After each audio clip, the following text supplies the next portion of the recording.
having an opportunity to share our experiences working here with business improvement districts, which a lot of folks may not be familiar with. To put it very simply, for those that are in attendance, think of it as a homeowners association, but for businesses. So think of, each Timothy and Cynthia and myself, we all handle our respective neighborhoods. So here in Wynwood, we're about a 50-block district that runs from Northwest 20th Street to 29th Street, from I-95 all the way to the rail tracks, which are off North Miami Avenue.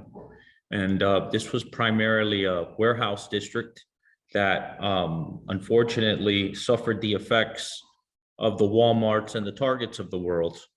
And, here comes this organization in 2013 called the Business Improvement District, which was in charge of revitalizing this area. Now, some of the initiatives that we still work on today, just to give you an example, is this is a neighborhood that doesn't have cleaning services. So for a neighborhood that is the most populated in the city of Miami on a nightly basis, it's our office that makes sure that this 50-block district is in pristine conditions 24 hours a day, 365 days a week. We also work with the police department. When we began here, we had a total of about 4 officers spread out between Edgewater and Wynwood. With the help of the chief and our commander, we now have our office as a substation for police. We have about 12 police bikes here. They all work from our office at night and use it as a hub in tandem with code enforcement. We also handle all kinds of, legislative issues, things like noise ordinance waivers. We were the ones that enacted the NRD1, which allowed the development of some of these empty sites and warehouses to bring in residential, bring in office, just not manufacturing, just not one, put all our eggs in one basket.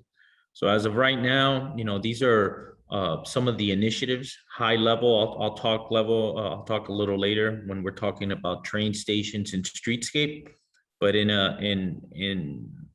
layman's terms, we're the ghosts that are here at nighttime making the magic happen. So when the visitors come and our business owners come, they don't even know what happened the night before. It's a clean, safe environment to visit and to live in short.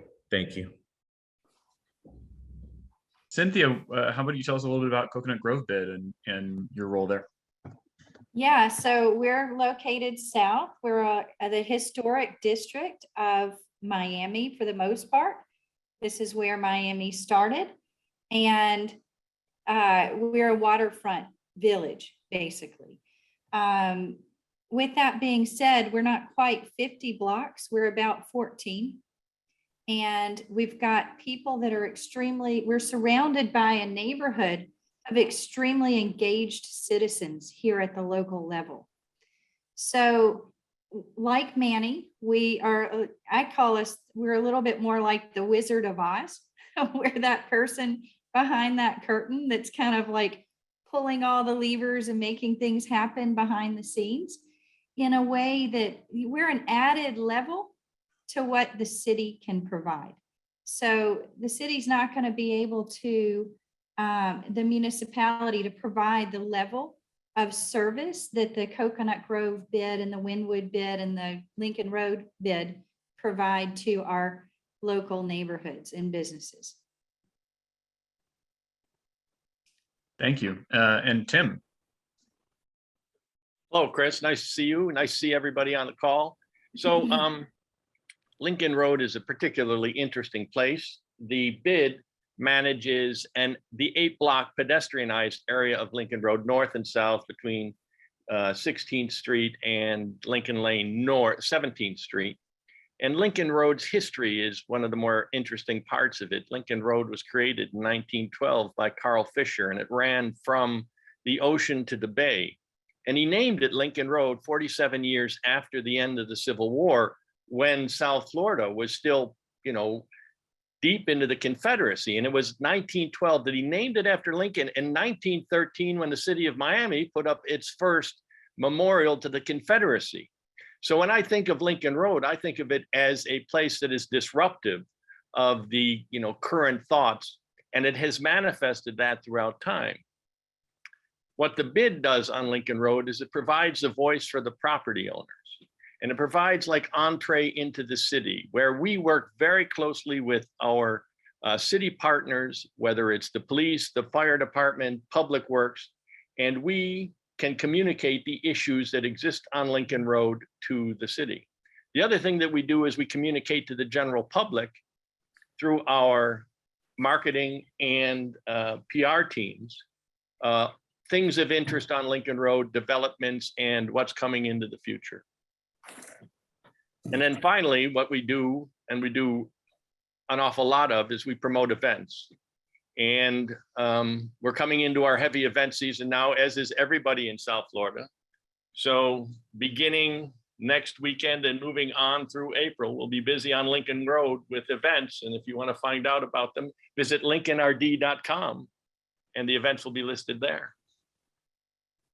There you go. And Sven will come last, but certainly not least to you. I think many of us have been many hundreds of times, at least just speaking for myself, to your restaurants. But tell us a little bit about what you do and how you kind of got started and how you're fitting into this picture. Sure. Yeah. My name is Sven Vogtland. I own a couple places in Wynwood, Coyo Taco, 1-800-LUCKY, operate a place called the Oasis in Wynwood, and my new place called Dante's Hi-Fi, a pretty cool bar that just opened. Been in the neighborhood for about 7.5, 8 years now at this point. Joined the bid a couple of years ago, and as a business owner and as a Wynwood lover and somewhere that I call home, the bid has been extremely beneficial for myself and my businesses and others and my peers in the neighborhood.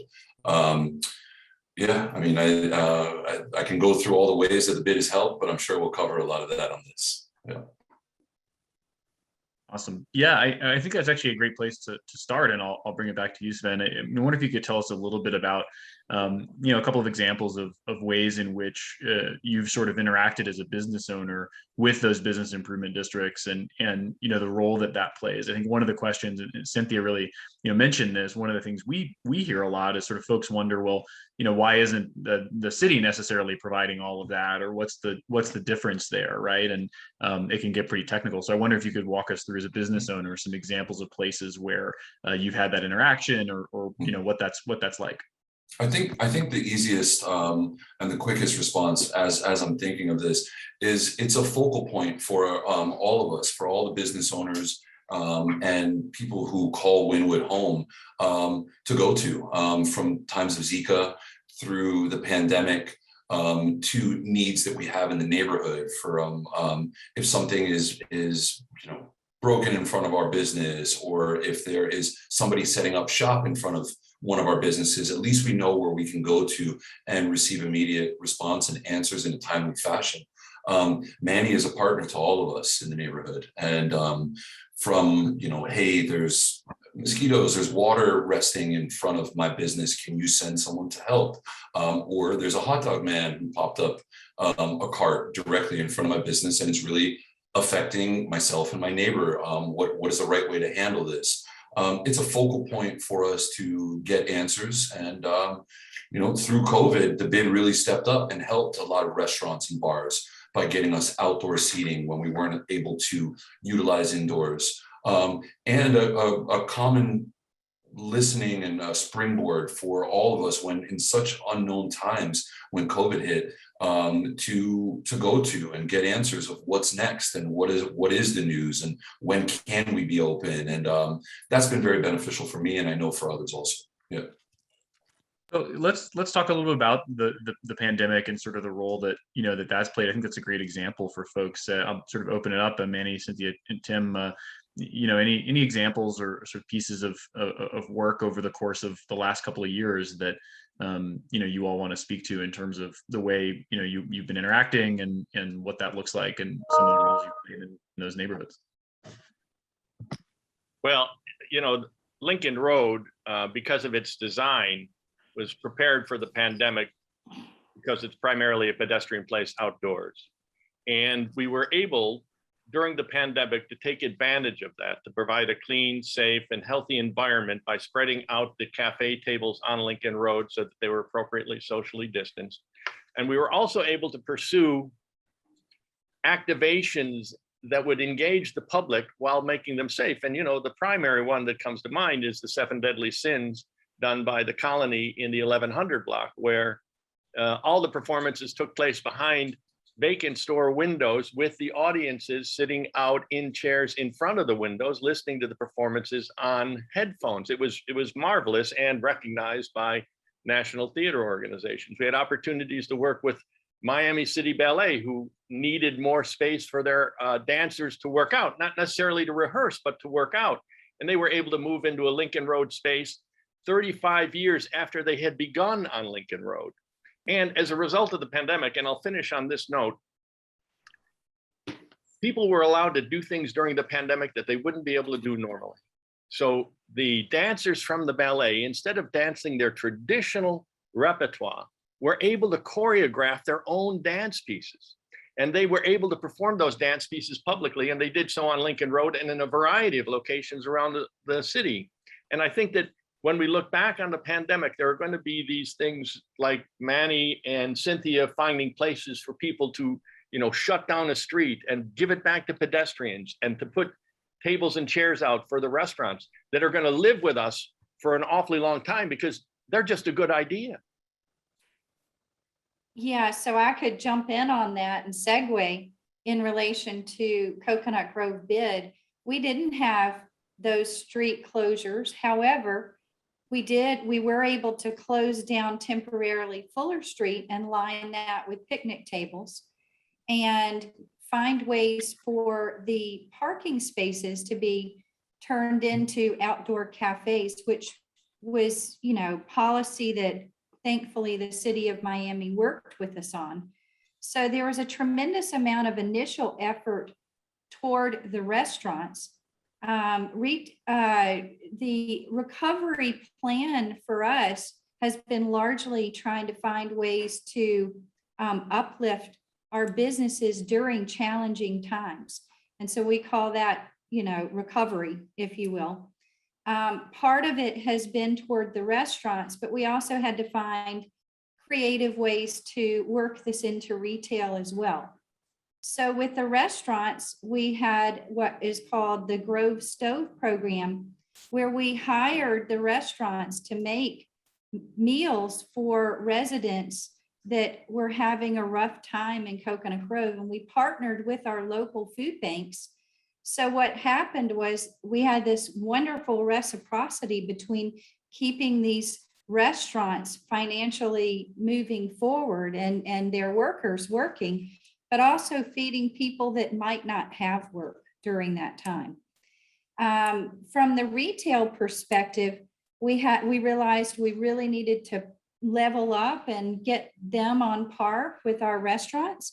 And so our recovery has been very similar in a way to Tim with his 7 Deadly Sins, except for we've been bringing very small scale events that have been bringing traffic in and citing performers. Like we just had Blues Night in Coconut Grove, citing performers throughout to draw the traffic in and move people through the space instead of having these large scale gatherings.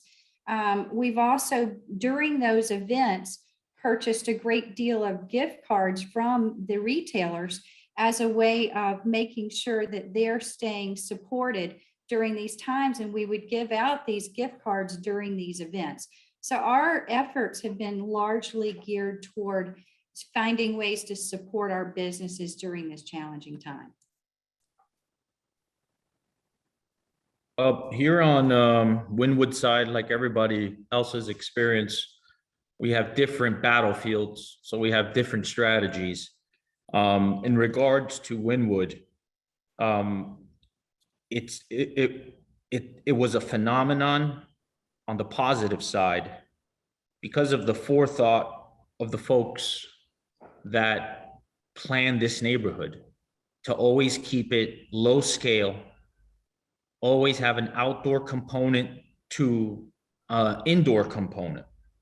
Now, in January, when we began to work with the city of Miami and the county on reports, all the city neighborhoods were sub 10% when it came to generation of parking. Wynwood and Brickell were tied at 8%. By March, Wynwood had 35%. Every other neighborhood in the city had less than 10. And later in the year, we hit 45% of all the parking generated in the city within these 50 blocks. So on that front, we were blessed. We did our research. We noticed that we were getting a heavy amount of domestic support, specifically states like Boston, New York, Connecticut, North Carolina, Texas. All those were over 10% of folks that were visiting. Now, nobody wanted to go into a mall. Nobody wanted circulated air, and nobody wants to go on a 52-floor elevator ride to your penthouse anymore, right? Here in Wynwood, everything is 1 floor, 2 floors. You could take the steps. So it made it immediately easy for folks to kind of take that risk, you know, that perceived risk. And our clientele is younger as well, you know, so they're a little more daring. And it was literally, you know, as of today, we are almost at pre-pandemic numbers when it comes to the district. One of the initiatives we did right away, like Cynthia mentioned, we worked with the city of Miami Public Works for several weeks to develop an outdoor program.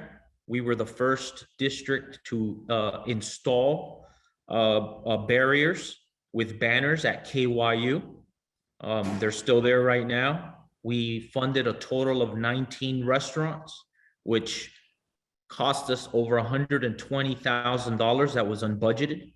But we gave that, you know, obviously we need to give that back to our members. We worked with our commander to develop a police task force, because we also know that we have nighttime operations.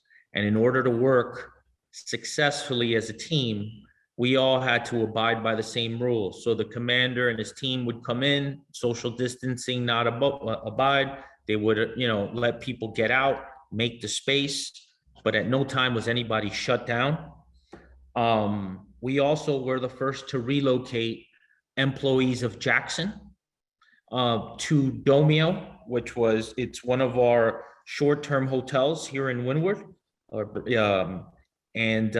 We were able, there was a couple of stories in the Herald. We reached out to the hotel and said, we know that there's empty rooms there.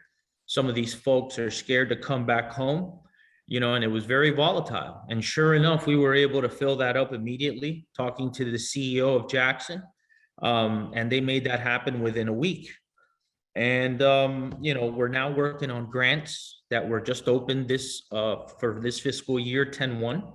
They're going to be dedicated, you know, to help restaurants, retailers, anybody with any type of improvements that they need. Even murals will be. So this is another way to also start giving back to those folks that couldn't do improvements because they couldn't afford it or whatnot.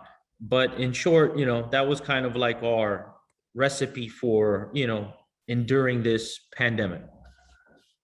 That's an awesome overview from everybody. And I wonder, one of the things that really stands out to me in that is not just during the pandemic, but through all the work that y'all are doing, the role of the arts and in different ways, the performing arts, visual art, of course, the murals in Wynwood, you know, the Lincoln Road has, you know, New World Symphony right there. And there's such a large role that this plays in some of the comments all of you have made. I wonder if anyone wants to speak a little bit to that. You know, why is it the arts are so intertwined with this? And, you know, what's the role you see that playing over the next couple of years?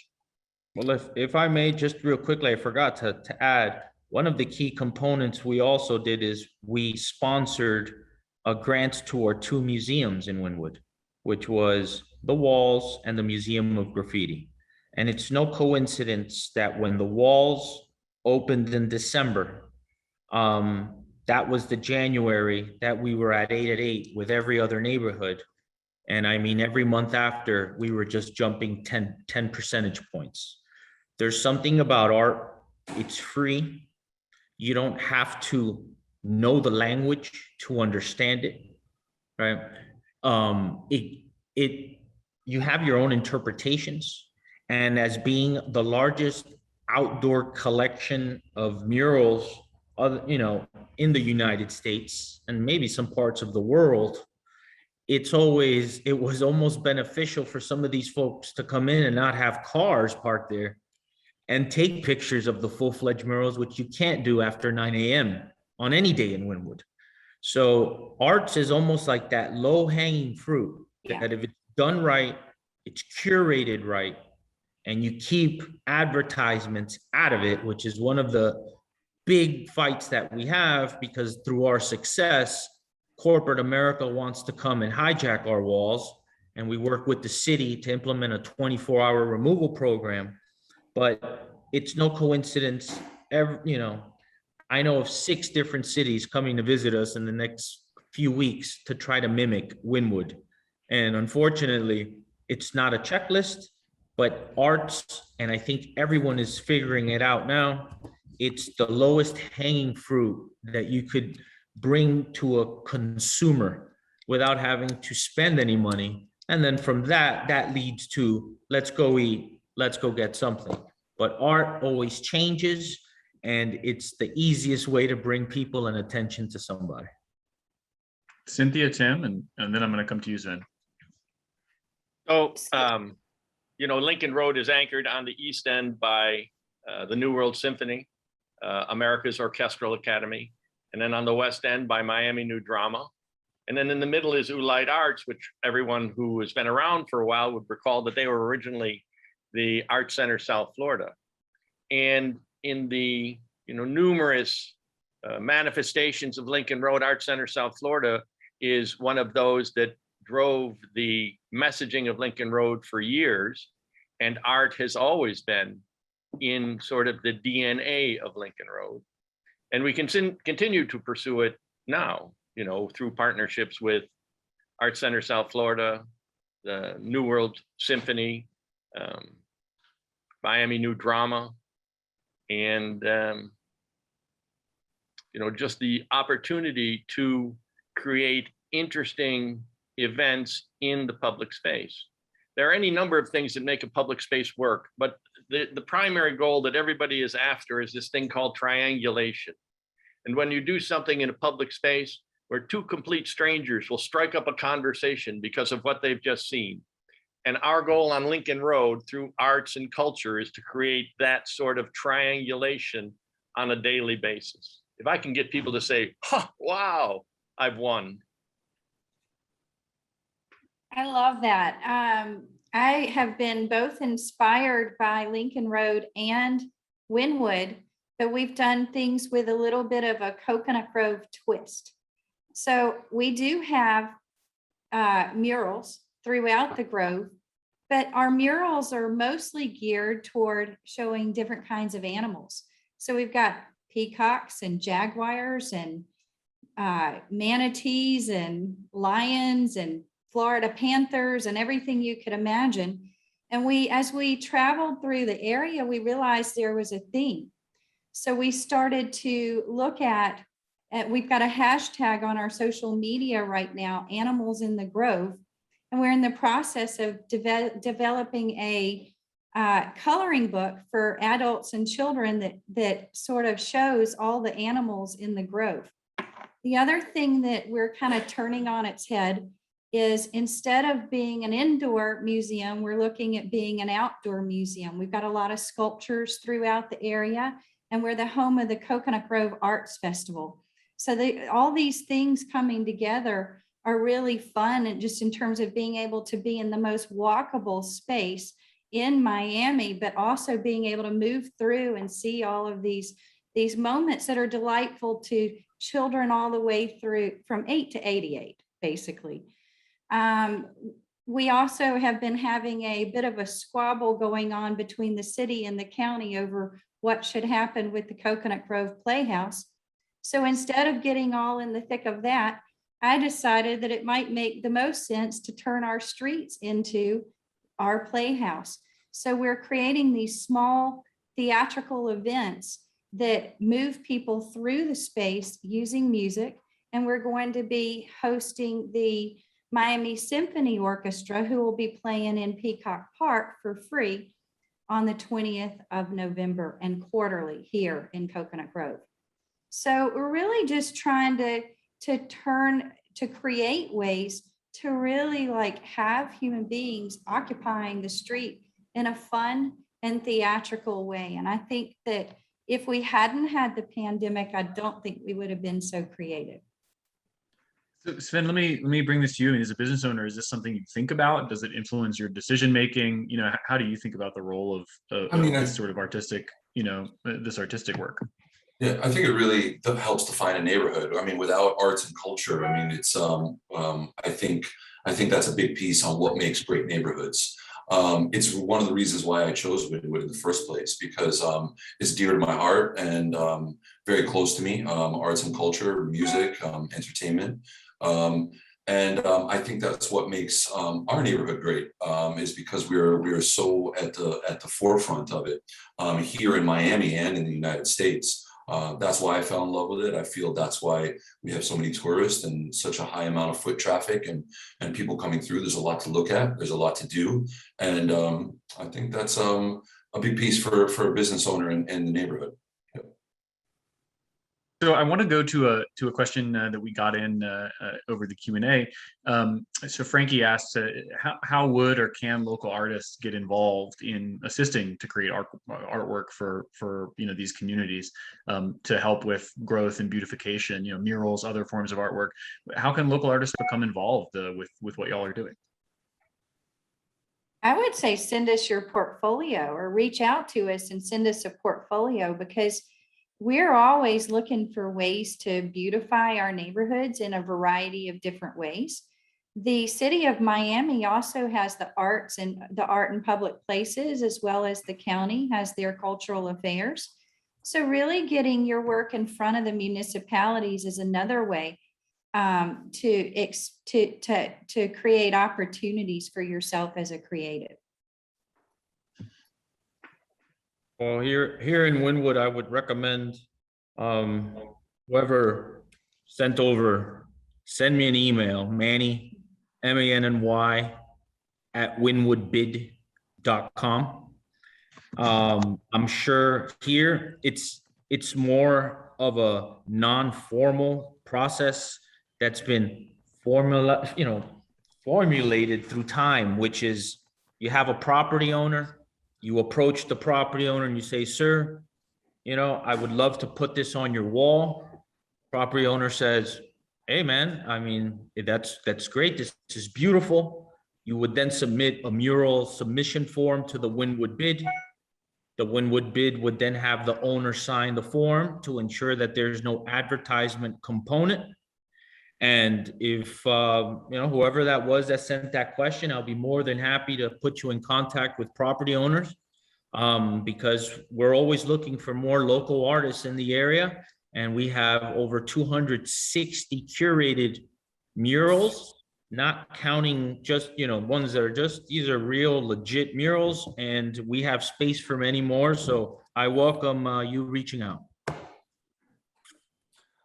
As a business owner, I really just kind of keep my eye out for artists or people who write to us and say, hey, I love Wynwood, I love your businesses. Do you have anything or anywhere I can paint, especially now coming into Art Week here in Miami?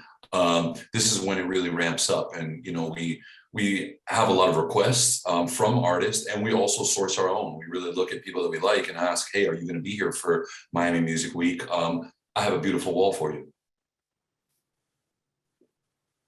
So in the Lincoln Road bid, we don't have access to the walls the way they do in Wynwood, which is really quite spectacular and one of the most unique parts of their operation. But if any artists want to have a conversation with me, I love chatting with artists. You can reach me at tim@lincolnrd.com. tim@lincolnrd.com. You know, I'll chat with you, see what you've got going on. Could be some really interesting stuff. Oh, that's awesome. Direct access for folks. I put those there in the chat if folks want to reach out to any of these awesome folks. Let's talk a little bit about, we're going to wrap up before we go to additional Q&A by talking about some of the projects that y'all are working on and excited about, how folks can keep up with what you're doing. But let's talk a little bit first about some of the challenges that you're wrestling with in your communities that maybe we don't, we're not sure exactly what the solution is, or it's a work in progress, right? I want to start by one of the questions we received from Kathy, who asked, parking was a challenge in all 3 bids before the pandemic. And she asked, for example, she mentioned she has friends who don't want to meet her in the Grove because parking is challenging. With the expansion of outdoor seating, often at the expense of street parking, what's being done to offset that?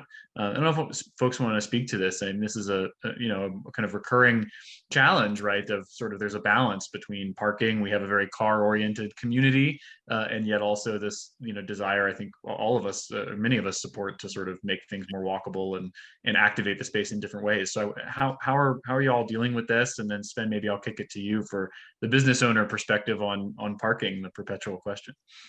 I would like to pitch in that part of this is a misperception challenge that we're facing, I think, in Coconut Grove.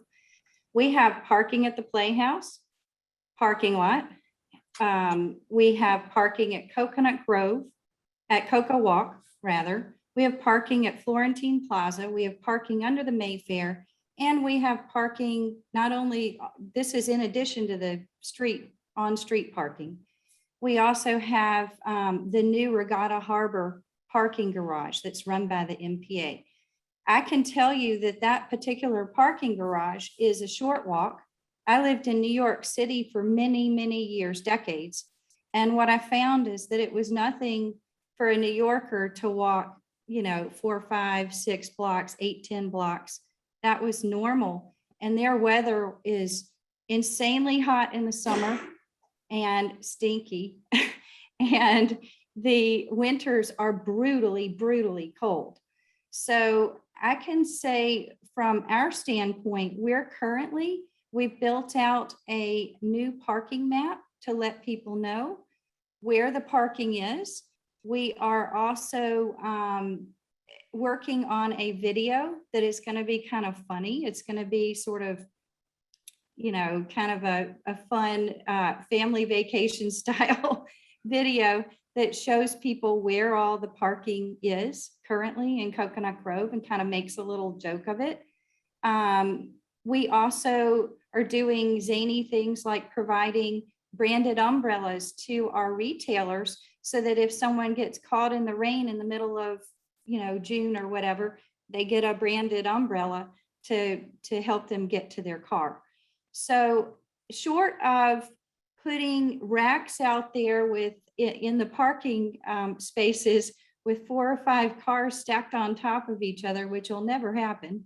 But short of that, there is no more on street. It's a geometrical, mathematical reality that we won't have more on street parking right in front of these locations. So we're doing our best to let people know where the parking opportunities are here in Coconut Grove that many people don't really realize, I think. And if I could add, previously to Cynthia's point, some neighborhoods were built earlier than others. Some were built, folks got to understand, for Coconut Grove's sake, I know it well since I was an ED there for 8 years. You got 330 on-street parking spaces. That's it. 330. So here. I'll also add to that, just to interrupt, but they're about anywhere between 1,000 to 1,500 unused spaces in Coconut Grove on a daily basis. Yes, and then those SUVs can't fit in the garages. That was the problem when I was there, because still the problem now. But here in Wynwood, what happens is we're kind of lucky, and we're lucky because it was a manufacturing district. So right off the bat, from coming from 330, I inherited 3,300 on-street parking spaces. So that would never be an issue. Then the other good side to this is we have developments in progress with another 4,000 parking spaces scheduled to be constructed within these buildings. Now, these buildings are newer, so we've learned from the past, and that's just kind of like the benefit, of being kind of like the new hot guns on the block.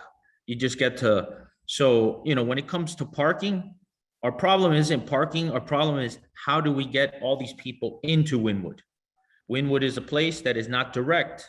You have to come through 2nd, 20th, North Miami. We are fighting our brains out to open an exit on I-95. Traffic on I-95, I believe the last meeting I attended had increased over 400%. So in order to get to Wynwood, you would have to go around and exit at Target, which is Midtown, and then work your way down. That exit on 5th Avenue was actually closed during the days of unrest. And it was unfortunately closed by officials because they deemed it too unsafe. And it's one of our main missions to, correct history and open that up again for this community, since it's been closed for decades. And that automatically would fix a majority of our problems when it comes to that, because it's just trying to cross from 2nd Avenue to North Miami. That's our problem. It's just too many vehicles. So I know we're going to touch on, a train initiative that hopefully will offset that issue. But parking wise, at least in Wynwood, and, the majority of it is, we haven't felt those ill effects of, I guess, smaller districts or other neighborhoods in general. Sven, how do you think about this as a business owner? The role of parking, and then Tim, maybe we'll wrap up parking by coming to you, since you run a district with a pedestrian only street right through the middle of it. So, but yeah, Sven, how do you think about this? It's gotten a bit with the growth of Wynwood and more people coming to the neighborhood, it has gotten a slightly bit more challenging, but we've found kind of new ways, new garages have opened in the neighborhood. People are not just parking on, Second Ave and North Miami Ave, they're starting to park on the side streets and going back to 5th Avenue and so forth. And we have a lot of things in the works. I mean, to really, hopefully we're able to do our commuter rail station. Hopefully, we can have hopefully a Metro Mover stop, or get the exit off of 95. That would really help here. But as a business owner, it works. People find parking, and I personally don't have a problem with it right now. But as the neighborhood begins to grow, I think we have to be proactive. Yeah. Tim, over to you, and then Manny. Let's talk about commuter rail after that. So Lincoln Road is home to one of the most elegant parking garages on the planet, the Herzog and Demure on 1111 Lincoln Road. And parking is always an issue. People always like to discuss parking. And,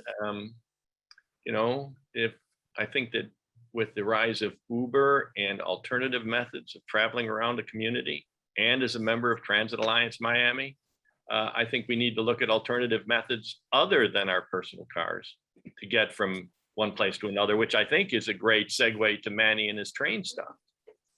He's teeing you right up. So, and actually, James had asked in the chat as well. Manny, it would be great to extend the Metro Mover to Wynwood, and you've got a related, a slightly different thing in the works. You want to tell us about it? Well, and that Metro Mover may be a dream too. That may happen, but we'll leave that one for our future meeting some other time. So here we have a very active board of directors. Our chairman, Albert Garcia, he's been here for about 40 years.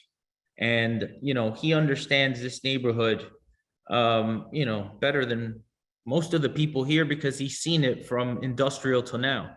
So having a chairman with that much experience working in tandem with myself and the board and guys like Sven, we realized that there was this initiative that was going on about a commuter rail that was going to go down the FEC tracks, down from West Palm all the way into downtown. And unfortunately, we were not made aware that there was a solicitation for this through the counties or parties. And our chairman and our board, we reached out to our congresswoman, we reached out to anybody that we could talk to in Washington, Miami-Dade County, Tallahassee, and we were able to position ourselves to submit basically a rendering. It's a full-fledged plan. We hired a company to do it for us. And, I don't know, Chris, if you have a moment to bring it up, but basically what happens here is, Wynwood right now is in the center of this. It's in the center of Edgewater, Overtown, Midtown. We have Liberty City. And we have these neighborhoods and all these folks here that have an ability to find work. I know we're always talking about bringing in work, but we know that the neighborhoods all around us, these are folks that need help. And our first goal is, let's get some sort of transportation to allow these people that need it most to go and expand their ways of finding employment without a car. They don't have to ride a bike. Now you could go to West Palm and get a job. But talking now the other way, which is bringing in folks. When we did the statistics, looking at, potential train stations with other neighborhoods, we found that our station was actually going to, in 10 years, have more density than Government Center in downtown, which tells you that there is an extreme demand for, how Tim says, getting people off of cars. You have 300% increase on I-95. This train station would bring you literally into 27th Avenue in North Miami, where we would have an interchange with trolleys, scooters, private, little trolley services, just to get people from 27th, a quarter of a mile into Wynwood, back to their homes or back to their businesses, or, Overtown or Liberty City. When we also look at this, it would bring about 225,000 new jobs, and we would remove about 1.4 million cars off the roads annually. So this is our moment right now, to help not only Wynwood. We are fighting for Edgewater. We're fighting for Overtown. We're fighting for Midtown's residents. We're fighting for Liberty Cities. And, we've made alliances with every organization that we can. And we're just hoping now that Biden, since he passed, this initiative in Washington, the right thing is going to happen. And, they're going to give the station to the neighborhood that on paper could quantify what it will give back to the people and the residents and everybody else within this area. And what you could see there are just some renderings. Right now, it does not look like that. It's basically just an empty train track with cars, some cars parked on the side. This would call for what you could see. It's basically just a level plate there where people would get off on the train, and then you would have buildings, 2 buildings on each side, kind of being the centerpiece with that train station rolling right through it. So we could even get more employers and residents into the area, literally right next to that train station, like how they do so well in downtown. So, right now we're just waiting to see how the money trickles down. It has to go from Washington to Tallahassee to the county, but we are very, very confident that the word that they gave us, a fair shot, that we will be given a fair shot to actually give back to Miami. And one note, we're going to put money into this too. This is not just us, hey, business for free. We have money set aside to match as needed, which is always the key to this. You got to have matching dollars. So Cynthia, Tim, let me kick it to you. Exciting projects that are coming up in Coconut Grove and Lincoln Road, and then Sven will wrap up with you. We're working on, and I don't have renderings, but a handful of capital improvements, including expanding the lighting throughout the Grove, the ability, the electrical lighting to light up all of the Grove. We're also looking at various opportunities to potentially build out Fuller Street and to look at how we possibly slow down to create more of pedestrian zones within Coconut Grove. So that's one thing. And then we're also working on what's called the Blue Grove Initiative, where we're partnering with organizations like Surfrider, Debris Free Oceans. We're a waterfront community. So we're really looking at ways we can partner with volunteercleanup.org and all of these various people to help the businesses start to become more sustainable. I believe that, it's one thing for us to get policy changes moved about, but we need to make personal changes and business choices that help to create a more sustainable, civic engagement. And I noticed that was one of the questions was about sustainability. So we're going to be working on Blue Grove in the upcoming year. Awesome. Tim, how about you? There's developments going on in and around the district. The most interesting one, I suspect, is the RFP for the parking lots immediately north of Lincoln Road, on the other side of Lincoln Lane North. It's the potential for about 383,000 square feet of office space and a campus for future workers and home offices, and it would help the economy in the city of Miami Beach loosen its dependence on tourism. That was put out as an RFLI over the summer. 18 organizations responded to the RFLI, and it's currently out as an RFP with a deadline in December, and I think some pretty exciting things could come as a result of that. Sven, how about you? Any new projects on the horizon? I know you were telling us a little bit about your new spot, but anything else? Yeah, I opened a great listening room, very a cultural spot for people to come and kind of listen and learn about music. It's a great place if you haven't been, called Dante's Hi-Fi. Really working on a potential hotel in the neighborhood and a new restaurant too. Yeah. All right, so you don't have very many projects going on. No, I'm just trying to stay active. Yeah. That's awesome. So Karina had asked us, and Cynthia, you started speaking to this. How do bids, influence or play a role in sustainable development in the city, and what are some opportunities or goals there? So you spoke a little bit about Blue Grove. Manny, Tim, Sven. I wonder if there's anything related to sustainability and environmental work that you want to speak to in your communities.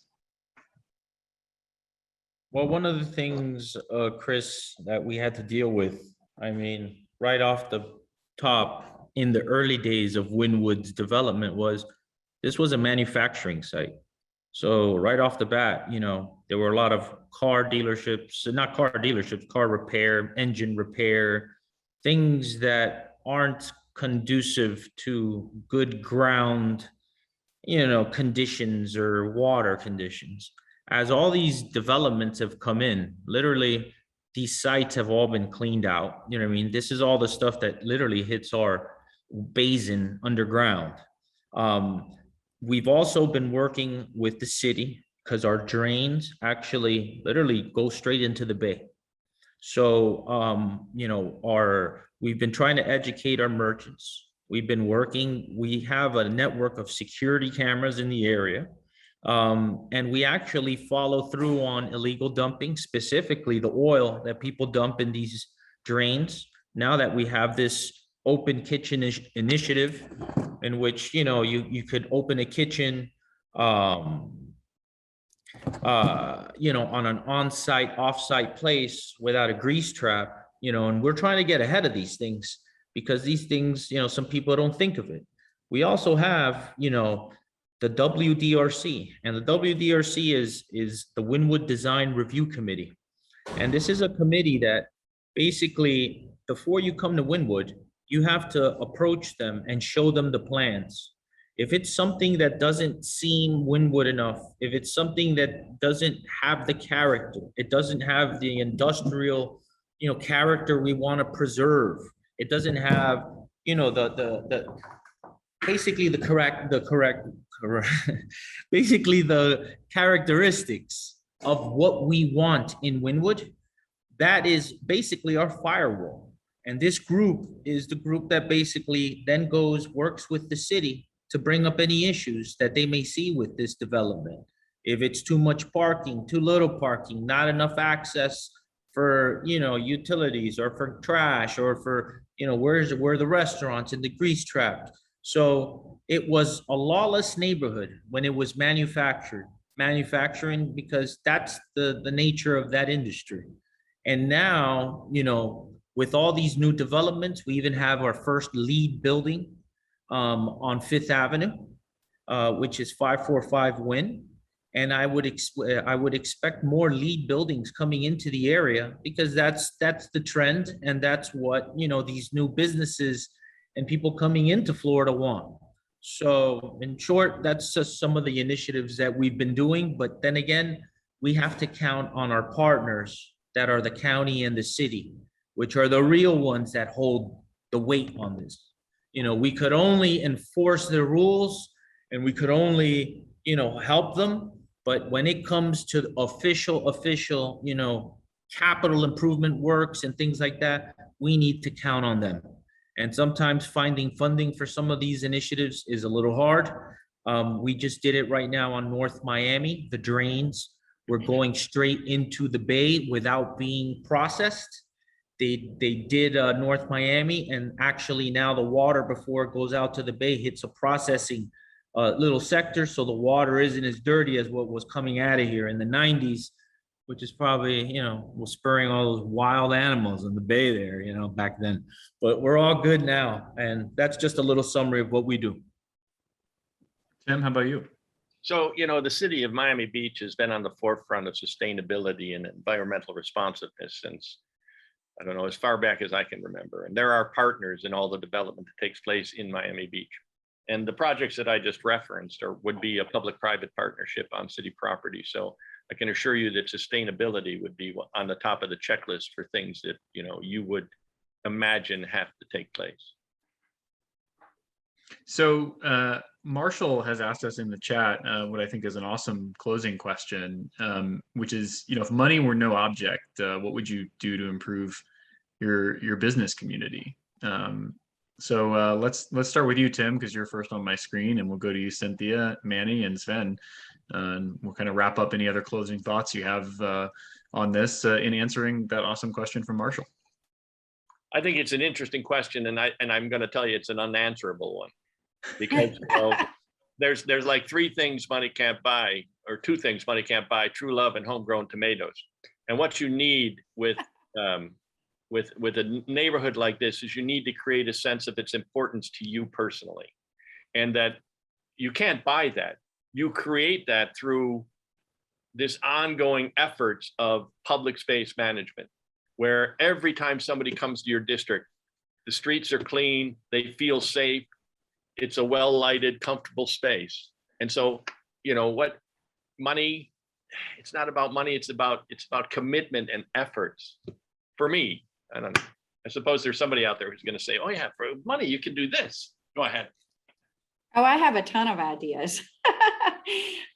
For us, I would expand our marketing so that we would be able to do live streaming globally, so everybody could come enjoy the growth.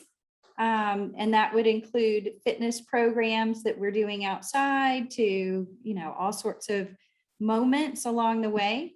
From a workforce standpoint, I would figure out, if I had unlimited funds, I'd pay for all the parking for every single person that works here. And we'd create more parking in the Coconut Grove Playhouse parking lot, as well as seeing if the federal government would let us do something with their parking lot in front of the post office. So it would create more parking and more opportunities. I also would think that it would be amazing to find ways to subsidize somehow the workers that live there, because it's quite unaffordable for anyone to work in a service industry, and be able to stay in the Grove is increasingly challenging with the current market that we have. So people have to travel great distances to work here. And as a landscape architect background, I would love to see some sort of amazing amphitheater that marked the comings and goings of time, that could transform Peacock Park and Myers Park to a really interesting outdoor, experiential entertainment space. That's an awesome list.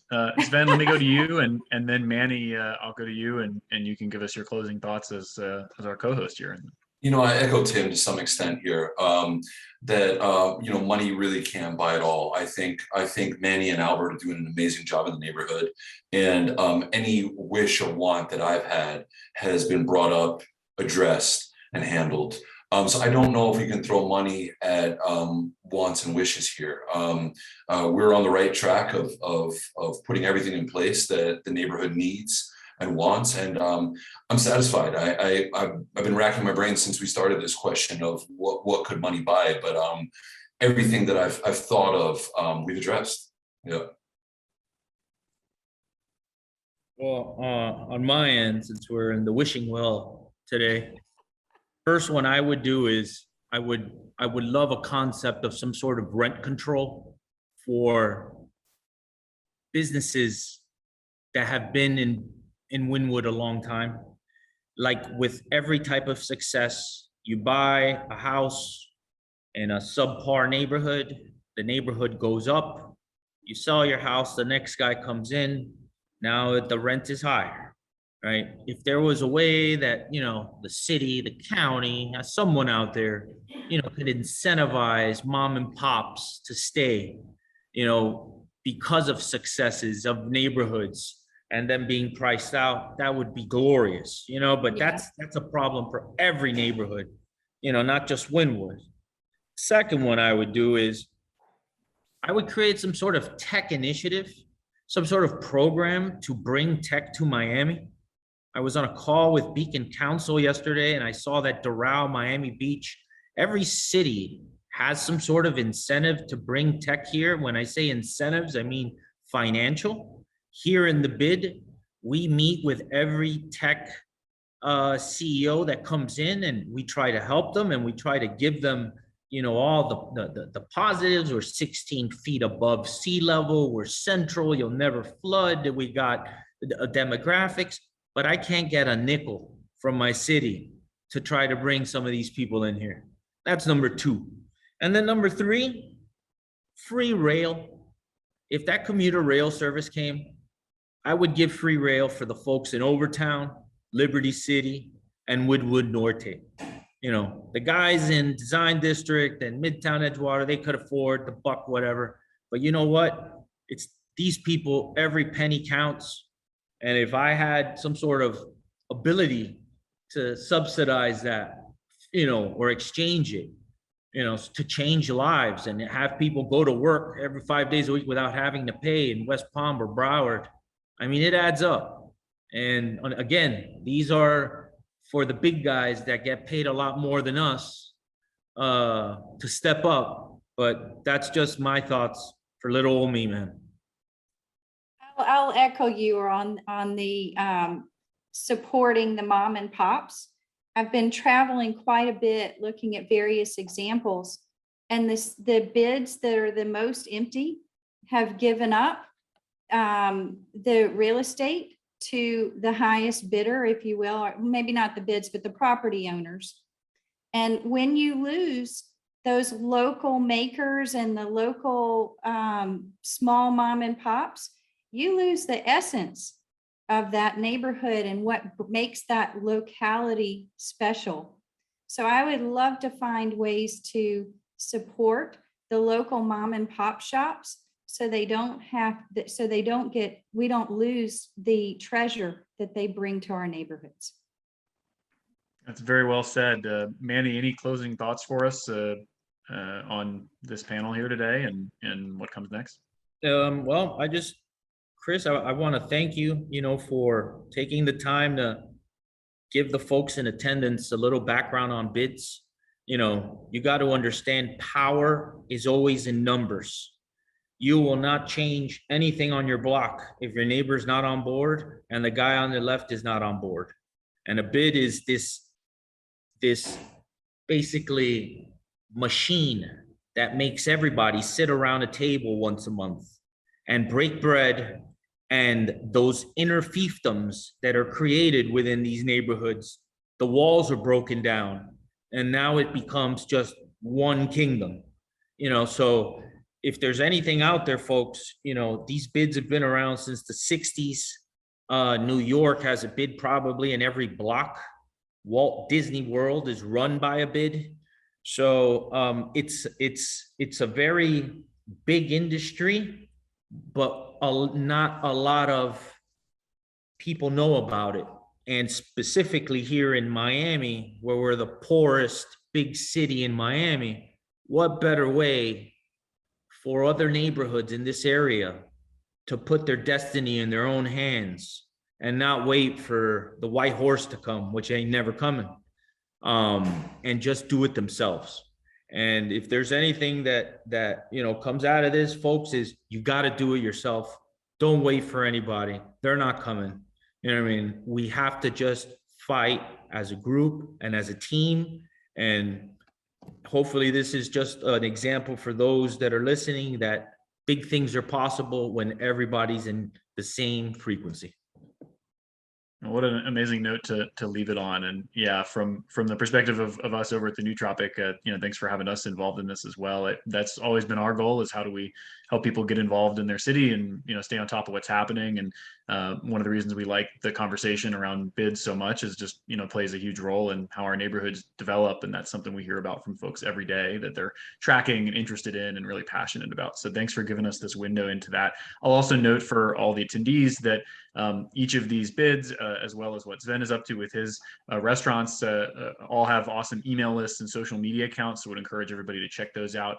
We've shared their emails there in the chat of the Zoom. So if you want to reach out directly for anything, that's an awesome way to get in touch. And they've got good stuff happening on email and social to follow everything else happening in these communities. Thanks so much for your time today, everybody, for joining us. Thanks to our awesome panelists, and we'll see you all very soon. Thank you. Thank you.